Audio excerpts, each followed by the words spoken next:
Welcome to Third Century Conversations, a series celebrating Lafayette College's bicentennial. This program will feature faculty, alumni, and other leaders, and we'll be focusing the conversation on critical issues facing the changing landscape of higher education and our world.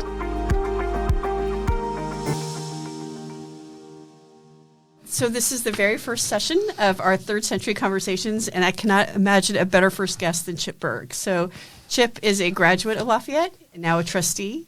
And you and Juliet and your family made this incredible investment in the Lafayette family with the Bergh Family Fellows. So welcome back to campus. Thank you, Nicole. It's great to be back. And welcome to this gorgeous recording studio we have here, this podcasting studio in Skillman Library. It's great to be in this space with you and showcase that. But Chip, you're here on campus, and we just walked on the quad. It's a beautiful day, and you saw students. You spent some time this morning with a faculty member and students. Talk to me about why now did you come back to your Lafayette family? Wow. I guess as I've started looking back on my life, as I stepped down from being CEO at Levi's, you start reflecting on what are the experiences that made the biggest difference in your life. And there is no question that my 4 years here at Lafayette back in the mid to late 70s had just an enormous impact on me. And it took me a while to come to that realization, I think. And now I want to pay it forward. This is a very, very special place, and I have incredible memories from it. I'm still very, very close to a couple of my faculty. My advisor was Dr. Peleg, is Dr. Peleg. He still is my advisor, I think. And I just have the school has a very special place in my heart, and it is specifically because of the impact that it had on me. And so when I think about what you did with the Bergh Family Fellows, you came back last spring, you saw some faculty and students this morning. I say this all the time, our students are like sparks, and if we give them opportunities, they become fireworks. Right. So now that you've a couple years into the Bergh Family Fellows, what's the takeaway you've gotten from making that investment in our students and our faculty? Well, we're actually heading into the third year, which is incredible because time has flown so quickly. But, the first year we were just under 200 students. The second year was 200 students. They're being inundated with applications. We'll definitely have 200 students again this year. And I started thinking about the impact that the program has had on them. So the gift, basically is a $5,000 fellowship per student for 200 students that can be used for three different things: international study abroad, research with faculty, or to fund a very specific summer intern program. And again, it gets back to this point of experiences. The academic experience that one gets here at Lafayette is amazing. It's incredible. You always talk about the power of the and. This school has such a unique nature with a large engineering component, but also a very large liberal arts component. And I was an international affairs major and stayed as far away from engineering as I possibly could, and benefited, I think, from a real liberal arts kind of education. And it has stayed with me, this passion for learning and learning on a interdisciplinary way. But beyond the educational experience, as I look back on my life, it's the other experiences in my life that also contributed meaningfully to me. So I had an ROTC scholarship. I immediately wound up over in West Germany at the time, and lived overseas, and that had a huge impression on me. So funding this fellowship to give students an experience, a research experience working with a faculty member, or study abroad experience, or an internship, maybe at a nonprofit organization that's not going to pay you anything, which otherwise, if you didn't have the fellowship, you were going home and bagging groceries at Kroger. And so we're trying to do it to level the playing field. My kids, because we've done well, my kids could do something like that. But a lot of students that come here have financial needs, and this levels the playing field to make sure that any student who has a great opportunity ahead of them can get funded for an experience so that they don't have to go home and bag groceries or lifeguard at the pool or do something like that. Well, the last time we had a conversation like this, you were in the golf cart. Uh-huh. And we had aspirations for this program, and you talked about how much more our students are engaged in terms of opportunities and how this college really is an engine of opportunity, and that gift absolutely makes that engine go. Another data point I want our Lafayette family to hear, that gift doubled the number of students studying abroad. Mm-hmm. It's increased the number of students that have been able to do undergraduate research. And it's allowed our students to take these internships that are unpaid they couldn't have taken otherwise. So again, just this incredible engine. Now you're teaching yourself. So you just finished your first semester at Harvard Business School. As somebody who's now thinking about this as an instructor, a teacher, a faculty member, you've always been an educator and a mentor in your Right. career. What are you thinking about, especially now that we've adopted a new strategic plan that I want to talk to you about, but what are you thinking about in terms of how does higher education meet this moment? Yeah, I was CEO for 12 years, and I could break it down into the first half and the second. The second half of my CEO tenure was so different than the first half. Of course, we had COVID in the second half, and that contributed to the difference. But the world is moving at such a fast pace. I mean, here we are in Skillman Library sitting in a podcast studio, which, with our iPhones on the desk and everything else, the picture of technology today is so different than when I came to school here from 75 to 79. And that is all, and we're such a global world today too. I think when I was here at school, you could count the number of international students across all 4 classes on probably 2 hands and 2 feet. Today, such a huge portion of the class is from overseas. I remember at graduation a couple of years ago, as you were handing out the diplomas, the number of people crossing the stage that were not American and from outside. So the diversity of the school, the diversity of the world that we have to compete in has changed so dramatically. And again, back to these experiences, that's why these experiences are so important. You talked about having had the opportunity to meet with a lot of students, and I met another one this morning. The number of times students have said to me, the Bergh Family Fellow changed my life, it gives me goosebumps every time I hear a student say that. I remember one student in front of her parents said to me after she had done a summer research program that it changed her life, and now she's pursuing her PhD.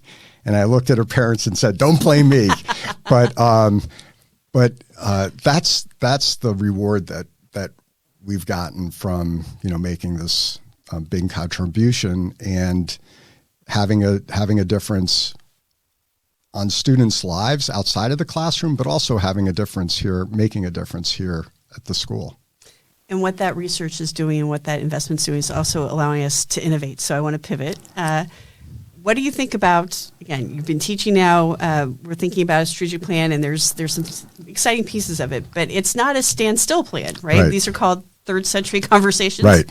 We can't stand still. So talk to me a little bit about, as a CEO, as a trustee, as somebody who loves the college, what are you worried about, and how do we need to make sure that we're going into this third century ready? Yeah, I guess I started down this path and kind of got a little distracted, but the world is moving very, very quickly, and the pace of innovation is accelerating. I like to say, if you don't innovate, you die. I mean, I ran a company that was today it's about 178 years old. We've been making blue jeans for a long, long, long, long time. But if you stand on your laurels, you're dead. And Levi's almost went bankrupt as a company back in the early 2000s because it started to stand on its laurels. It stopped innovating. It stopped following the consumer. It stopped following kind of the direction that the puck was heading, to use a bad sports analogy. And the company almost went out of business. And we brought it back. And a big piece of bringing it back was innovation. And my worry about Lafayette and upper education, higher education in general, is if you stand still, you die. And it is important that we look to the future and what are the needs of the world, what are the needs of society that our students are going to have to face as they leave school and go on to do their thing and go make a difference in the world. Just think about the role that AI is playing. These cameras here in the room, they just told us, are being controlled by AI. 5 years ago, we would have had a cameraman in here following the conversation. So, and it's not just AI, just the pace of technology, the pace of change, the geopolitical changes that are happening today. All of these things are disruptive. And if we don't disrupt ourselves, we will be disrupted. And that's why I'm so excited about the strategic plan. I can talk about the pieces of it that I'm most excited about, but I'm so excited about the strategic plan because you have boldly asserted that we need to change. And I fundamentally believe that we must. And if we don't, we just heard today that several of our peer schools are seeing declining applications. And, demographically, it's going to be a very challenging period in front of us because there are going to be fewer and fewer students applying. And then you layer in the geopolitical tensions, that's going to probably translate to even more declining enrollment potentially. So we're going to need to do things proactively to change and embrace the change to address these challenging times ahead of us that it's being driven by technology, innovation in other areas, and geopolitical tensions. Well, and the good news is we just had the biggest first-year application pool in college history, which is exciting, but we can't rest on our laurels, to your point. The good news is we have a faculty that's doing research in some incredible areas, cutting edge. Again, our faculty are really teacher scholars. Yes. And so you've seen that in the Bergh Fellows. You've seen how not only do they mentor, but they're bringing their students into this incredibly important research. So talk to me about what has you excited in that plan. Well, I would say probably the most important thing is the pillar around technology and democracy. And it's the power of the and there, because each one of those independently I can get pretty excited about.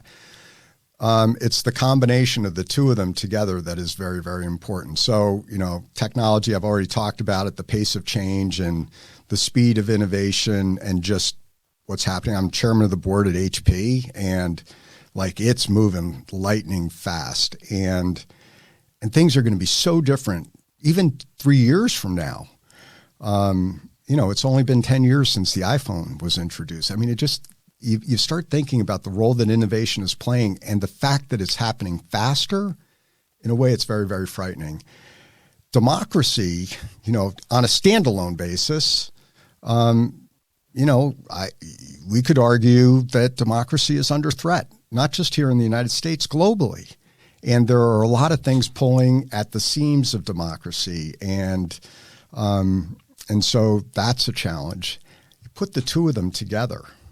And whether it's fake news, whether it's, bad guys, bad actors, intervening on the internet and planting seeds of destruction, there are a lot of threats and a lot of risks out there.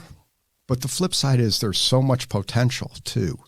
Like AI and some of these newer technologies that are coming have the potential to be a real force for good. And can contribute in a positive, meaningful way. If not really controlled, reined in, whatever, or just from a policy standpoint protected, it could be very, very threatening. What gets me excited about that pillar too is doing democracy and technology in a liberal arts context, right? Yes. With an engineering division. But you and I have talked about this before. So many students who think about technology and democracy are not doing that in that liberal arts context. And the role of ethics. I mean, again, I think about our engineering division, computer science, all the things we can do on the technology side. I think about democracy and government law and IA and all the things that we can do with our faculty leading the way there. But I also think about our philosophy department. Right. I think about all the things that made you the leader you are. Yep. And we've talked about this. You just taught at Harvard Business School. Most students don't wrestle with these things until they get into a graduate program. Right. When you think about technology and democracy. But as a liberal arts institution, isn't our obligation to deliver an education that allows our students to be those kinds of critical thinkers and bring those different pieces in back to the power of the and, that interdisciplinary piece. That's got me really excited about doing that work on this campus as well. Yeah, there is a piece here, you mentioned the philosophy department and the importance of kind of moral leadership and having a strong ethical backbone. If students can leave here with a sense of purpose and a clear sense of how you do things right in the world, that can take us a long, long way, right? And the multiplying potential of that, if we can generate hundreds or thousands of leaders for the future over the next decade or 2 decades that leave here with a clear sense of purpose and a clear sense of right and wrong, I put that kind of in air quotes, but a clear sense of how to do things the right way, that can have enormous spillover. And that's where I know sometimes when people think about liberal arts colleges, they think of them as small.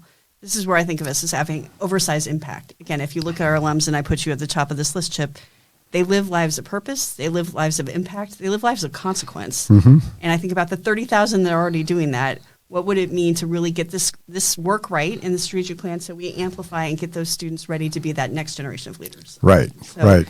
So when we think about this bicentennial and this new century we're about to go into, what's got you most excited about?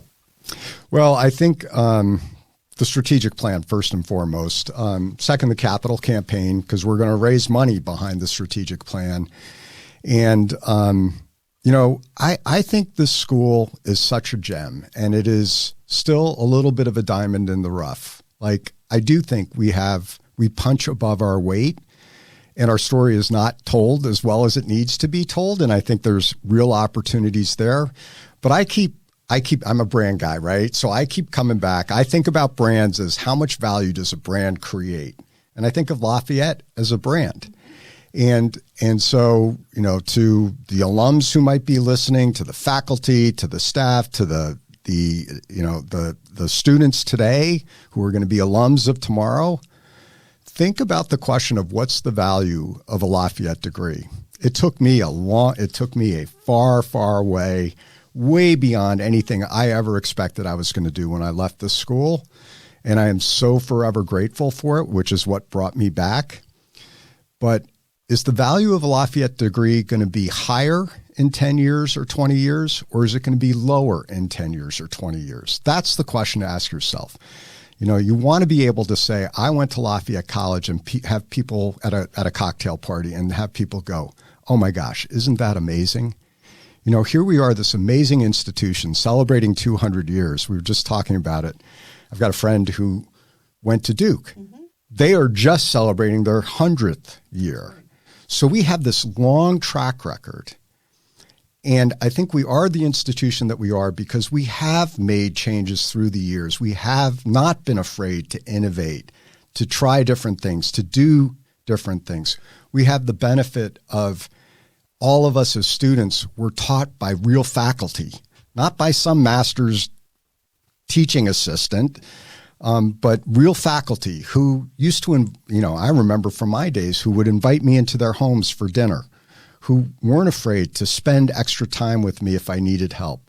And these are faculty members who are also committed to research and committed to, breaking new ground.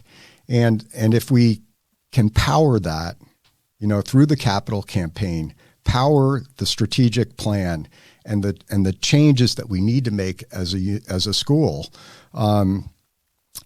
think about what the value of a Lafayette degree is going to be 20 years, 30 years, 40 years from now. We have an opportunity, I think, to really distance ourselves. And I do think it's instructive that applications to this school went up and are at an all-time record high at a point in time when several of our peer schools are seeing declining enrollment. I heard of one school, I won't mention it, you can if you want to, where the applications are down by like 16,000. I mean, that's staggering. And it's a good school. I applied to that school too and almost went there. And I'm glad that I didn't. But that's the world that we're facing. And so do we want to be a school that keeps putting great points on the board, and where the value of the diploma, the value of the degree, the value of the experience that you had here was life-changing and set you up to make a difference in the world? That's the biggest opportunity we've got. And that's why I'm so excited. You can probably hear it. Yeah, no, you can see it in my face. We're in this together. No, I could not be more excited. I do think, I've talked about this before. This place is a gem that just needs to shine brighter. This is a moment to shine. And it's a moment to tell a story. Again, back to the brand piece, right? What I love about the strategic plan is it puts some flags in the ground, right? Mm-hmm. We're going to be the place of and. We're going to do that interdisciplinary work well. We're going to be the place of technology and democracy, because we can do this with liberal arts and engineering. We're going to be a place that leans into the Lehigh Valley and the globe. You're a great example of this. There are all sorts of companies. I think of Air Products and Victaulic and Crayola, peers that you had in that space that are based here in the Lehigh Valley. We have this beautiful democratic origin story. We're founded by the citizens of Easton. So we can lean in here and still produce students that go out and live like you were in West Germany. Lives is consequence all over the globe, but what happens here actually touches the globe. Right. You think about Crayola, Air Products, they have, a footprint that's global. Oh. How can we lean into that, right? Make the most out of that. And I think about the other pieces of the plan. It's really about lifting ourselves up, right? It's infrastructure, it's new spaces, it's the belonging and the community engagement, it's the residential life. There's something about the size of this college that's really special. But we are putting some real flags in the ground. That's a little scary. It's bold. It's brave. But I think if we do it together, we can accomplish something really amazing at this inflection moment with this big bicentennial. Right. Totally. And that's a big part of the reason why we've contributed to and trying to make a difference, but also why I joined the board. I'm excited about the future. I think your vision and your leadership is something, I want to support it. That's why I'm all in. And I hope everyone will follow. We're all in this together. One of the things we've been doing on campus is saying the phrase a lot, forward together. Mm-hmm. I think this is a moment for us to go forward together. Definitely. So, Chip, thank you for being my first guest on our I'm honored. I truly am honored. When I read that I'm the first guest, I'm like, whew, what did I do to deserve that? But I'm honored. Thank you. It's because you believe in our students, you believe in our faculty, you believe in our staff, and you believe in where we're going. So, Chip, thank you so much. And everyone, thanks for listening and watching, and to great things ahead. Thanks, Nicole. Take care. Thank you for joining Third Century Conversations, a series celebrating Lafayette College's bicentennial. We'll be back soon with another episode. For more information on Lafayette College's bicentennial celebrations, visit lafayette.edu/bicentennial.